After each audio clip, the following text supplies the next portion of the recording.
I'm like, Poshmark, let's get it together, because this shouldn't even be an option, okay? Hey guys, welcome back to my channel via Glow. If you're new here, my name is Gloria and I'm a full-time reseller on multiple different apps, and I resell clothes and shit. So in today's video, I'm actually going to be doing a recap for the month of November. So in this recap video, I will be discussing my gross and my net profit. I will be talking about how much I paid for my cost of goods. Also want to talk about any returns or any refunds that I gave out, and pretty much just like a good summary for the month, as well as talk about a few things that went wrong or went right on each platform. So first, I actually like to start off with my top 20 sales, because that's actually really important. It's helpful mainly because you guys want to see what y'all should be out there looking for, okay? So I typically like to start from the highest to the lowest, and my highest sale for the month of November was actually these Aloe Yoga sweatpants. These are 100% cashmere and they were in excellent condition. So I did price these pretty high and I held out for the right buyer. I did receive a few lower offers, close to about 80 to 100. Well, actually it was like 111, so $80 to 111. But I knew that 130 was going to be my lowest. So yeah, I countered at 130 and they accepted it. So definitely cashmere is a great fabric, but I feel like when you compare it with a great brand, you're in the green, okay? So definitely priced high and weighted. But anyways, this Diane von Furstenberg silk dress, this one I was so excited when I found it, and it was kind of funny because, you know, so many people write off this brand. However, I feel like when it comes to any brand, you really have to not only trust your gut, but trust in the trends. This one, at the time I didn't know it was a newer style. When I looked at the label looked like it was older, so I'm assuming she's updated her label. But this one was amazing quality. It was 100% silk. Y'all see the animal print, and it just was giving. So I found this one, of course, doing my Google Lens search.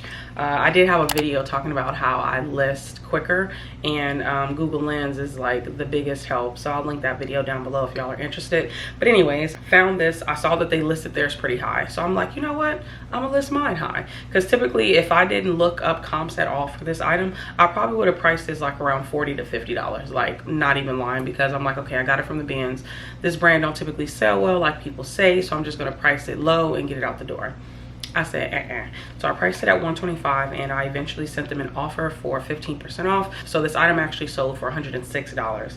Really good find. This one is a brand called Grayson. Now I picked this one up, and I was so excited, and then I noticed the logo patch on the sleeve. But since it was new with tags and it was a cashmere wool blend, I felt like I'd be able to still sell it. So I went on and grabbed it. This one sold within like a good week, you know, week or two. And I didn't price this one high just because it did have that logo on it, but I feel like if it didn't have that logo, I probably would have priced this at about $100 and would have wanted around about $80 to $90 for it.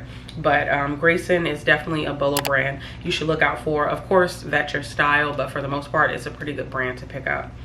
This is just Mother. This is literally everybody's bolo brand. I picked these up from the bins, I want to say over the summer. This one was picked up with another pair, 2 different sizes, and the other one sold quickly. And it just kind of goes to show that larger sizes are not as in abundance as smaller sizes. So I think that's why this one took forever to sell, even though this was a better style than the other one that I had. And this one wasn't flawed like the other one. So, and I sold the other one for more. So it just, sizing really does matter. So this one is a Woolrich jacket. I sourced this at the bins. Now I did have this one for a very long time. I want to say I grabbed this in springtime, so it's been sitting, but that's pretty much my fault, because why would I list a coat, jacket, whatever in the springtime and then be upset when it doesn't sell until the fall time? So that's on me, and yeah, that's pretty much what it is. This one is a item that actually sold on Depop, but quick side note, Depop has suspended me for whatever reason. I'm not really tripping about it because, you know, I only make about 7 to 10 sales on Depop, so I'm not really like, oh no, my business is gonna crumble. Like, I'm not stressed. I'm suspended, so hopefully, you know, it gets overturned. They're taking forever to hit me back. But anyways, yeah, this was a 𝕃𝕀ℕ𝕂 slip dress. I found this in a picked over bin. I think it was from the day before because I had got there pretty early. And this one was in the same bin as another piece. I can't remember, but I think it was another slip dress. And this one, I didn't price it high. This one actually sold for $55. I think they sent me a $55 offer and I accepted it because I'm like, it's $55. This one actually, me and this buyer had went back for almost a month because I kept forgetting to give her measurements, and she actually lived in Canada, so she wanted to get real specific with how much she would pay in shipping. I tried to direct her to eBay like I was saying earlier. eBay most likely was in our chat because I was trying to direct her over there. And in hindsight, she probably didn't want to find it on eBay because she knew that they were going to charge maybe $30–40 for this item versus $16 on Depop. And anyway, so this one sold for $55. Anyways, next is this pair of Burton ski pants. I've had this for over a year, and I know that I've had this for over a year because I used to edit my cover shot photo, and this is an older listing. This one clearly was relisted and relisted and relisted, and then it finally sold for $55, so I was pretty happy with that. This is a Lafayette 148 silk top. I recently had picked this up, so this one took maybe like 3 or 4 days, and then it flipped for my full asking price. This brand is kind of on a list of the brands that people tell you don't pick it up. I feel like with anything, like, and even when I say it, y'all really got to take everything that anybody says with a grain of salt because you don't know until you know. This one had a few factors for me personally, and honestly, even if this wasn't new tags, I would have still picked it up. But let's say this was a size small without new tags, I probably still would have picked it up, but I would have priced it at like $25. But the new tags added value. The fact that it was reversible added value. The fact that it was silk added value. And I think this was like a large or an extra large. So this is just a great pickup all around. And for it to sell for my full asking price, we love that. All right, these are a pair of Aviator Nation joggers. Y'all are probably saying, girl, why did you sell these for under $70? But hear me out. These have paint splatters on it. And I'm gonna be honest, when I found this in the bin, I was shocked. I had to look around like, wait a minute.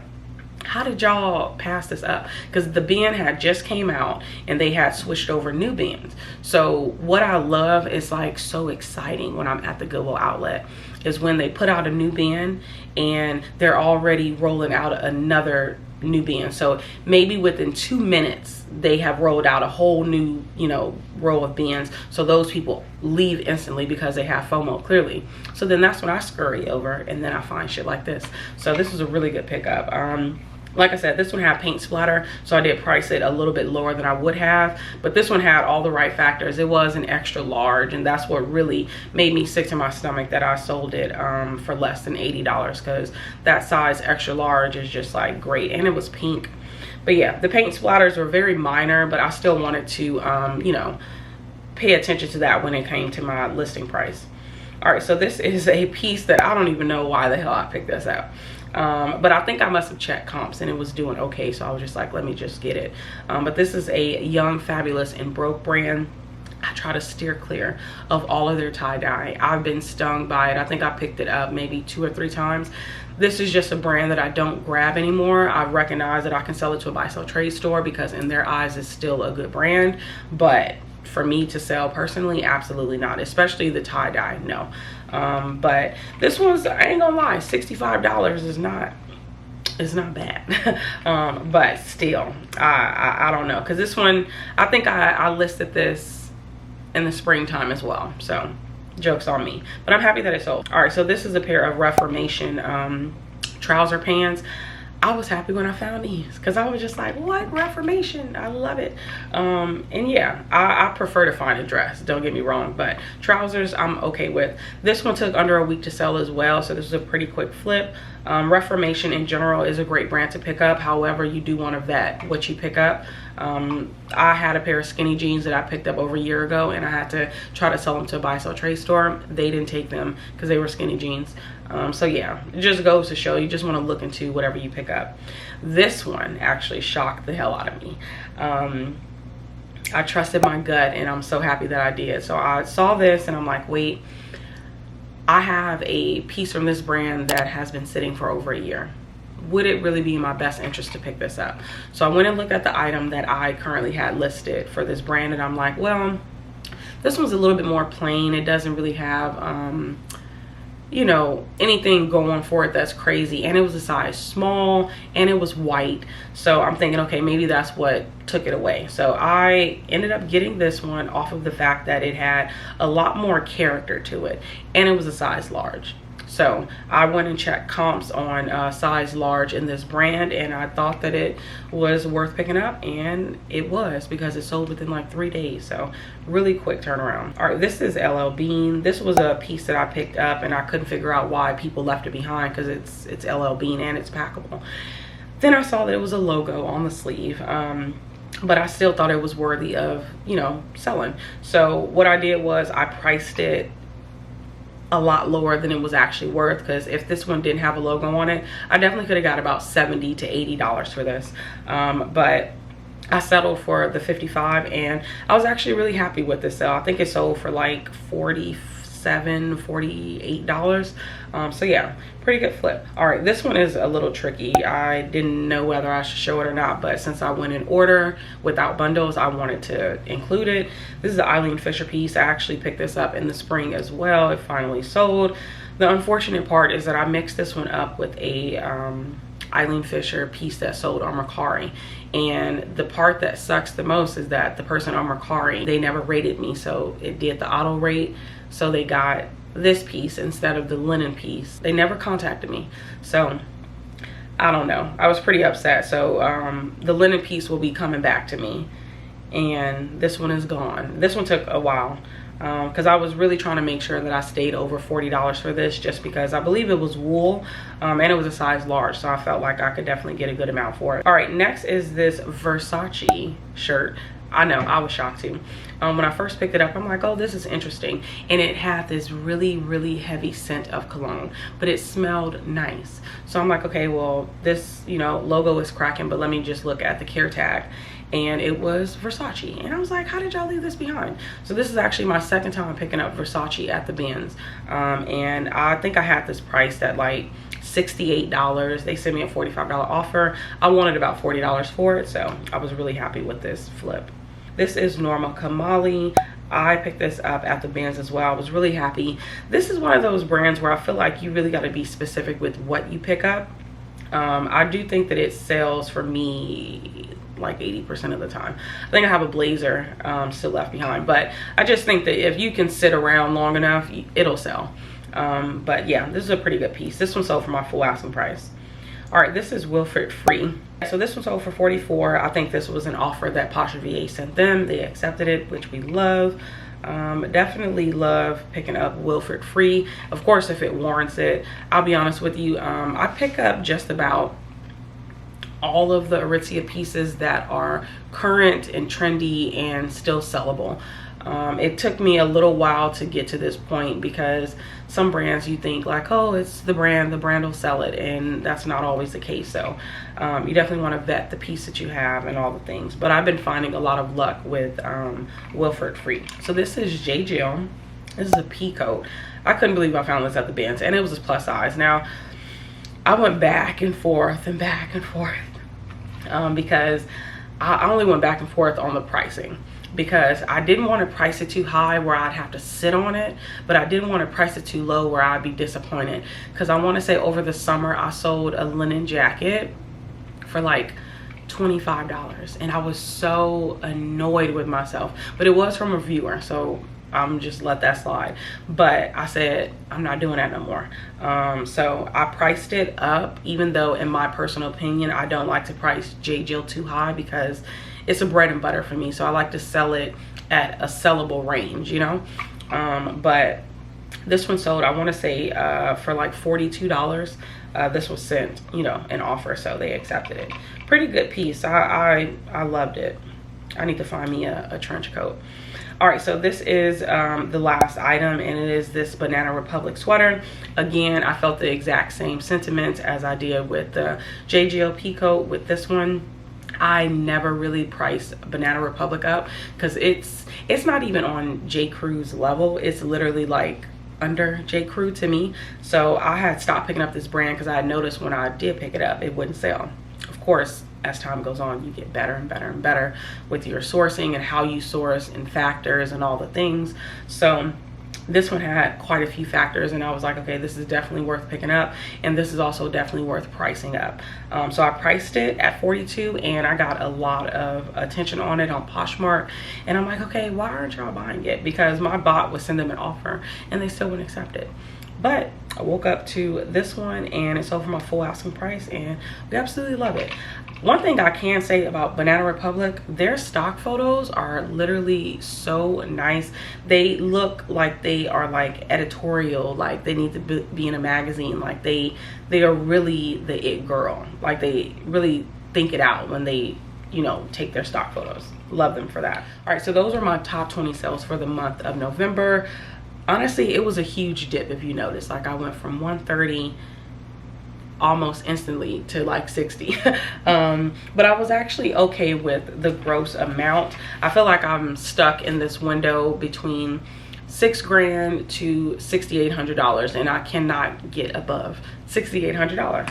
But anyways, so my gross profit for November was $6,387.94. My net profit was $4,940.20, and my total sales was 222.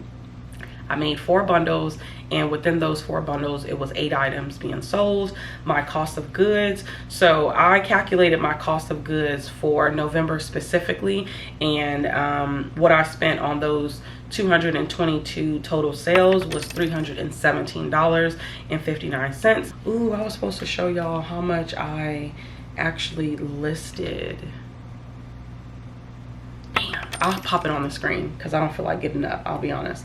But yeah, I didn't list every single day, and then I also wasn't meeting my daily goals. So the main issue for me for November is that, if y'all watch my vlogs, y'all know that I was in a really bad rut, and after my vlog, you know, went out, which it just went out yesterday. So while I'm filming this, the vlog that I'm talking about went out yesterday. But I'm getting a lot of feedback that a lot of people are in a rut, and we are all just trying to figure out why the hell Q4 is going the way that it's going. But anyway, so with me being in a rut, I didn't work for like 2 days. Like it was 2 Mondays back to back where I, you know, did my daily routine, and then as soon as I got home, I didn't feel like listing, so I didn't, and I just, you know, slept the day away. And then I noticed the 3rd week in November, I guess Thanksgiving week, or no, week before, I noticed that it was just like a dry spell at my bins. So I wasn't coming home with the 25 to 30 pieces each day, Monday through Thursday. I was literally coming home with like 10 to 15 pieces. One day, I remember in particular, I came home with 5 pounds, and I think I had like 4 or 5 items. And I'm just like, okay, we can't do this. So I ended up running my errands, and then I went back to the bins to get more items, because I'm just kind of like, girl, we got to do better than this. And I've never done that before. I've never left the bins and then came back, but it was just so bad that I'm just like, girl. So yeah, I definitely didn't meet my 400 listings, and I know I didn't, but hopefully I'll pop it on the screen to let y'all know how many I actually listed for the month. All right, so as far as the returns, refunds, and all the things, so I did get 2 items that was canceled on eBay, and I was so annoyed, but like I said before, I prefer them to cancel it instead of me sending it out and then they find a flaw and it gets sent back. So it is what it is. Then I had to give a refund for a pair of shoes, and this is why I hate shoes. It was some heels that I remember picking up at the bins. They were in excellent condition. I think at the time when I checked comps, it was doing okay. In the listing, I put that they were 10W. In a photo that I took in my listing, it showed that it was 10M, I want to say. And she reached out before she did an INAD, and she said, hey, you know, you put this, and that's why I purchased these. And she was already being really sweet before she purchased. I think she asked me a question.